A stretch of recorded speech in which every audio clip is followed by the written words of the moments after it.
Asia. Surface area 17,212,000 square miles.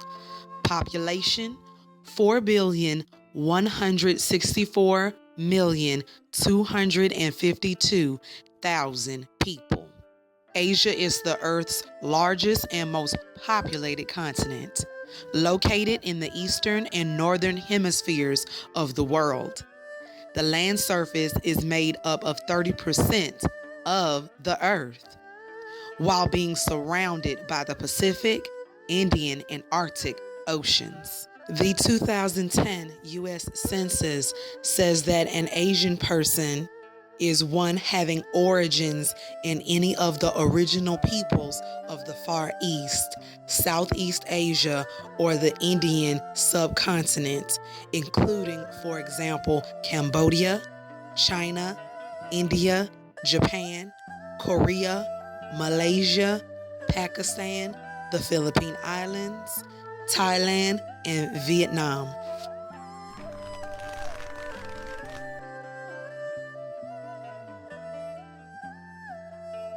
Settlement in the New World. The first Asians were found in Mexico. They were Chinese and Filipinos. The first settlement were by Filipinos in 1750 on what is now known as Louisiana. In 1840, the British and the Spanish brought over people from China, India, and the Philippines to the Caribbean, Peru, Ecuador, and other countries in South America for slave labor when African slaves weren't enough. Some of the first Asian immigrants found in the U.S. was in the year 1848 in California. It was called the Gold Rush, also known Gold Mountain or Gun San. Most of these immigrants were from Guangdong, China. Due to economic downturn by British dominance, southern China had famine in the land, so this propelled them to the U.S. Many others were contract laborers in Hawaii to work for the sugarcane plantations. These Chinese also worked as merchants, gardeners, domestics, laundry workers, farmers, and in 1865, they started on the Transcontinental Railroad project. This railroad project was almost 95% male Chinese immigrants. They agreed to lower paying wages and rough and dangerous working conditions. They laid down tracks for the Western rails. The men sold food, made up restaurants, provided childcare, and did laundry. These jobs that were mainly for women, but not many women wanted to brave the Western unknown for these conditions. But if some were out there, they were prostituting or a part of the sex trade. When the railroad was finally finished, Asian immigrants were not acknowledged in the celebration photo. After the railroad and gold trade, the Chinese were discriminated against and were violently attacked. Americans started having high anti-Asian sentiments at this time. Congress passed the Chinese Exclusion Act in 1882. It suspended the immigration of Chinese laborers to the United States. It is the first U.S. restriction on immigration based on race and nationality.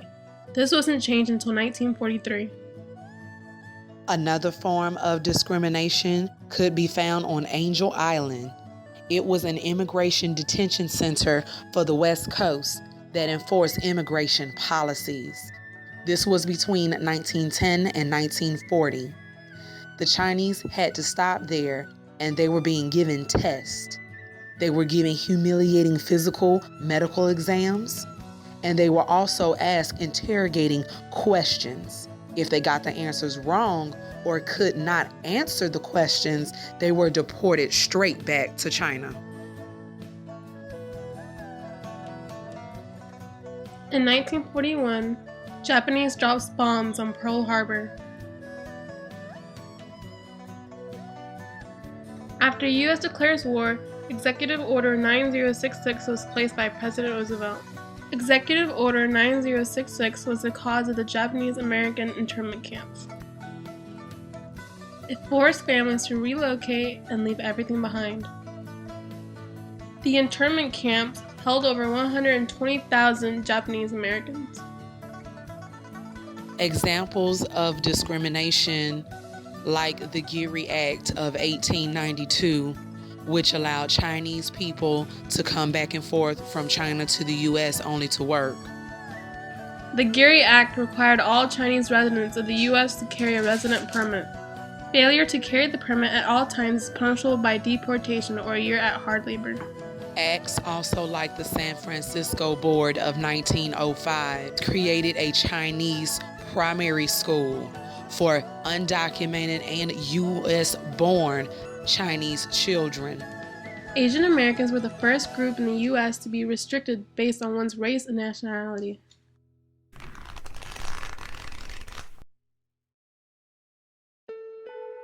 Still today, Asian Americans face some unique challenges in the United States. Poverty.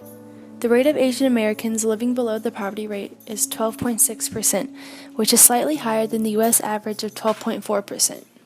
However, Southeast Asian populations face poverty at higher rates than other Asian populations. Poverty rates of Hmong is 37.8%, Cambodians is 29.3%, Laotians is 18.5%, Vietnamese 16.6%. Health. High rates of limited English proficiency present obstacles for Asian Americans receiving health care. For many Asian Americans, communicating with a healthcare provider is difficult, which limits the effectiveness of treatment. Cancer is the leading cause of death for Asian Americans, particularly cervical and breast cancers. Cervical cancer rates are among the highest in the U.S. for Laotian, Samoan, Vietnamese, and Cambodian women. Additionally, Asian Americans account for over half of the chronic hepatitis B infections and resulting deaths in the U.S. In Hawaii, Asians, Native Hawaiians, and other Pacific Islanders ages 20 years or older are twice as likely to have diabetes than whites their age. Education.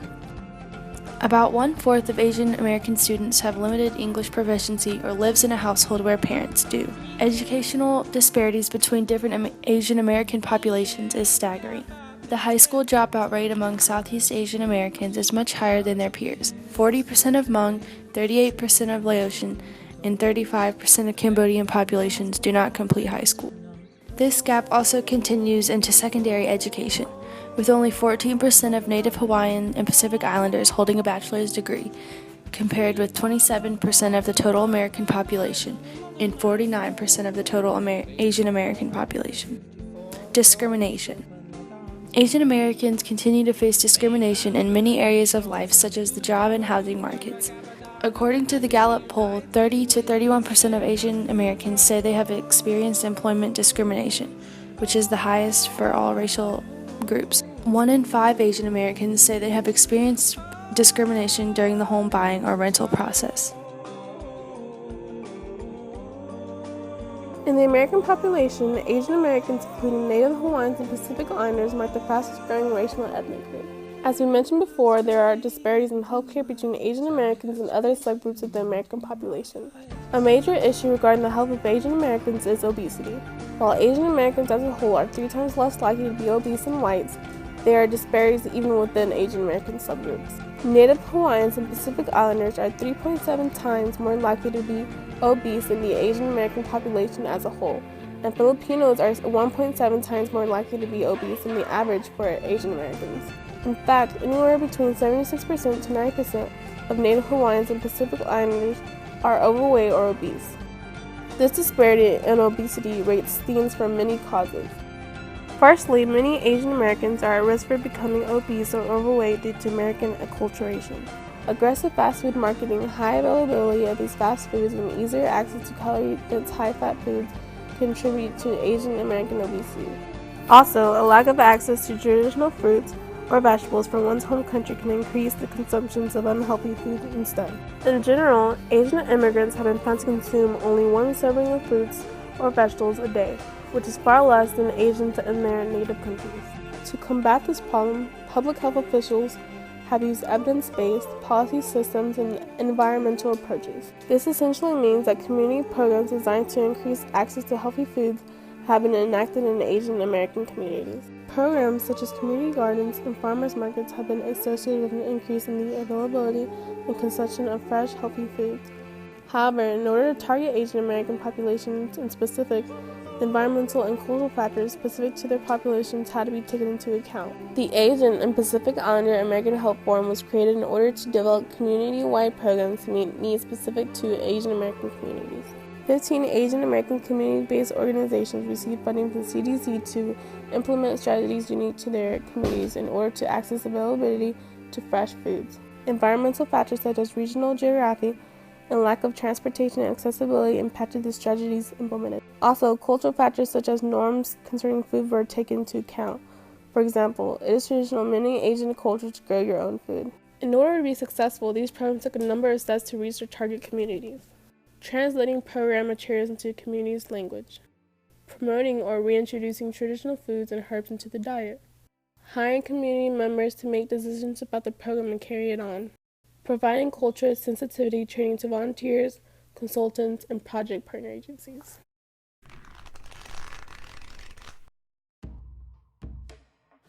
Many different stereotypes surrounding Asian Americans have arisen throughout the years in American history.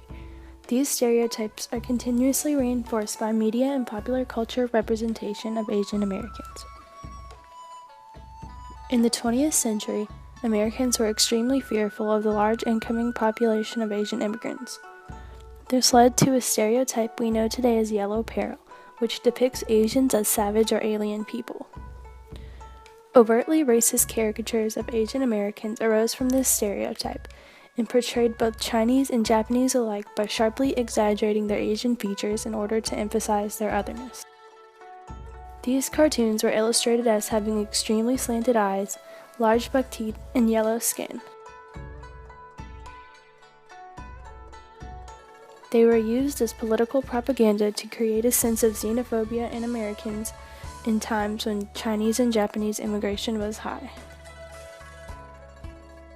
They were used heavily to portray Japanese in political cartoons during the World War II era.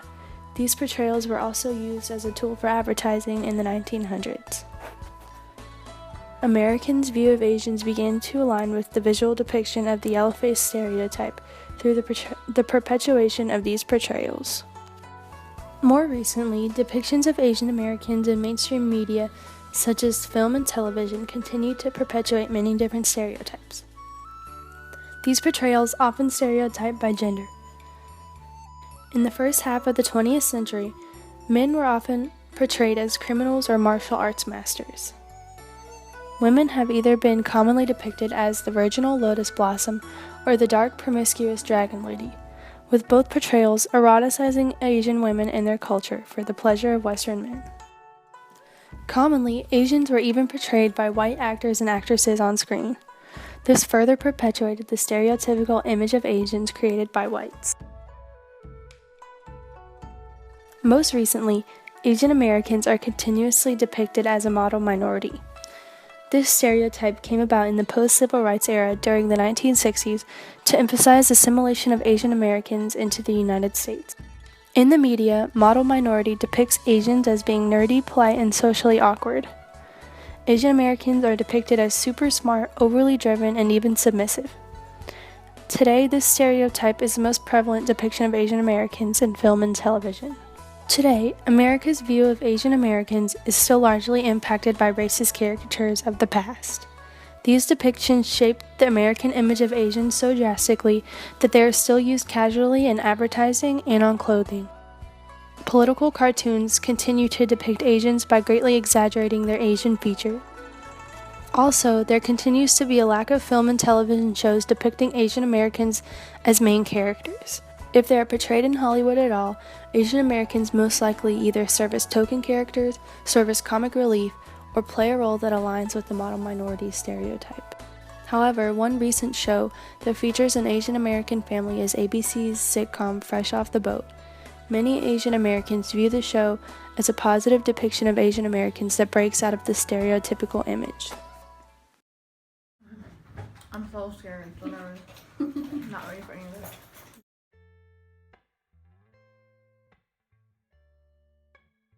Do you want my Asian name or my like American name I go by? Both. So my Asian name is it's Diu Folk Dong Hog, but I go by Penny since it's a lot simpler. Oh, cool.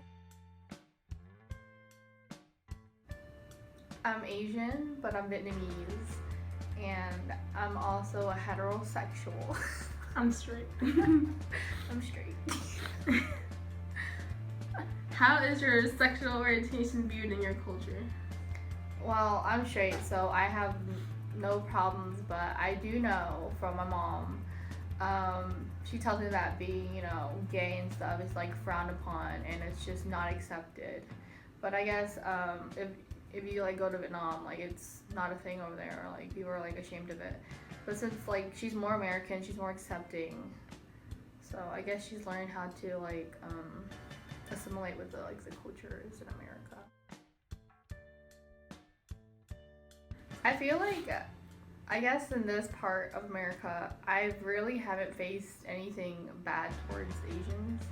I've always grown up with like my friends and stuff saying, wow, Asians so cool, they're so smart and stuff, so nothing really bad. But I feel like other parts, such as San Francisco, like where Asians populated, like it's worse since you have like, Chinatown and everything else.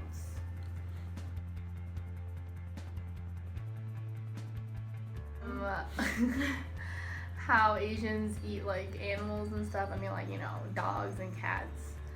And let's see, we're really bad drivers. We're really cheap. But I mean, some of them, it's like everyone, Everyone could be. They're like, every race is like cheap and like has that portion and like don't tip and stuff, because I was a waitress, I know.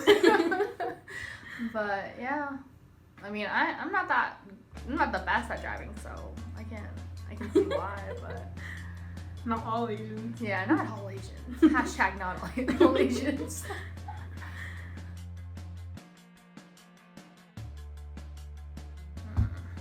Well, I mean, I really don't know, because I feel like every like minority or like people who like immigrated to different, place kind of face the same Issues. yeah, such as like not knowing how to like read, or like they'll have like different signs and stuff up.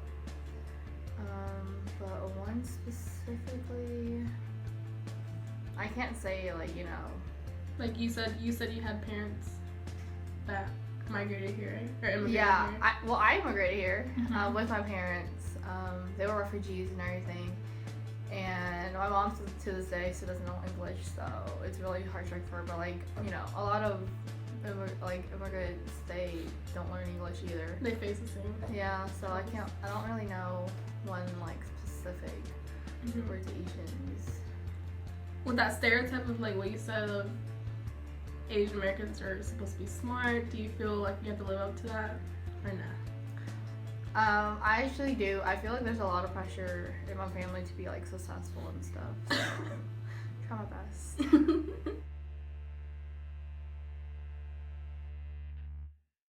I feel yes, they have been oppressed because how people didn't like the whole bombing of Pearl Harbor, and then like the Japanese concentration camps and stuff. So people would like be segregated and left out, and then also the whole like immigration thing, like there's like quotas, and like people are always like having their own like sections or like categories they belong to.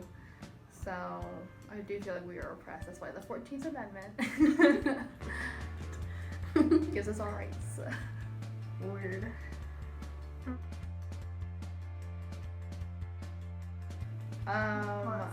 I feel like nowadays it's less common to see like mistreatment of Asian Americans. You don't really see that in the news or anything like you do with like black people.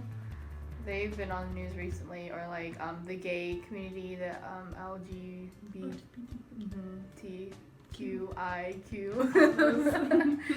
They're not on the news as much, and I really don't see them on news either. Maybe because it's like not as populated in this, southern area, but yeah.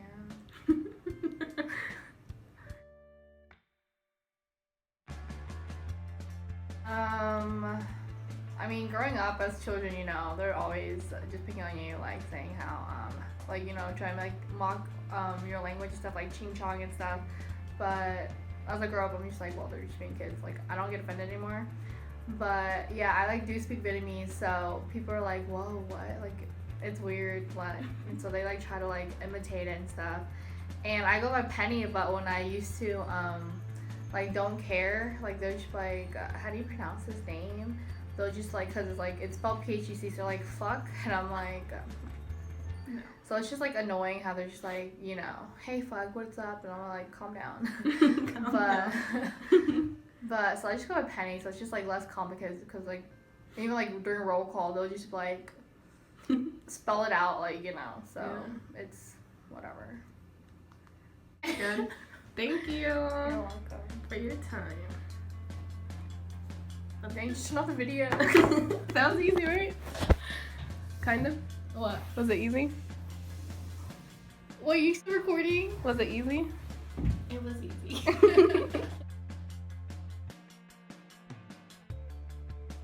Penny mentioned that her family immigrated to the United States from Vietnam when she was young. Growing up, Vietnamese was the language that was spoken in her house. When she first entered elementary school, Penny had to enroll in ESL. The ESL program helped her learn English in a faster way and helped her communicate with others more smoothly. Many students in the U.S. enter the school system not knowing how to speak English. Students who cannot speak English in the U.S. typically experience language discrimination from peers that surround them. Schools currently provide programs for nearly 3 million ESL students. ESL stands for English as a Second Language. There are more than 180 different language groups represented by students in America's schools. Students who speak English as a second language are likely to have difficulties adjusting to the American school system. The ESL program helps guide these students by following a few guidelines.